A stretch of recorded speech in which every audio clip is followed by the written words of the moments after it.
Maintenant, d'où vient le besoin de délivrance? D'où vient le besoin de délivrance?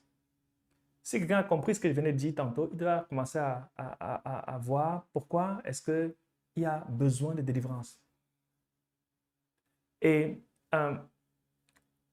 on pourrait encore répondre à cette question de plusieurs manières, mais la réponse que j'ai à cœur de dire ici, c'est que si le péché était juste une nature et puis un acte, parler de délivrance encore pouvait être remise en question, mais ce qu'il faut savoir, c'est que le péché rend esclave. Le péché rend esclave.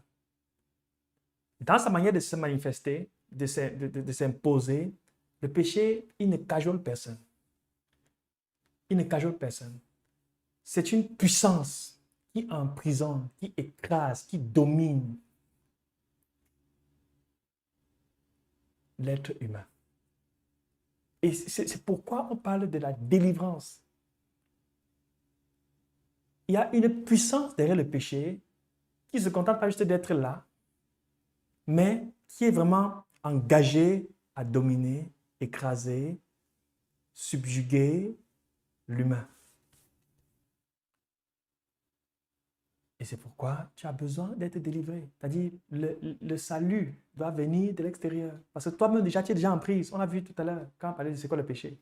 Tu es déjà en prise, tu es déjà vaincu. La seule porte de sortie, c'est que le secours vienne de l'extérieur.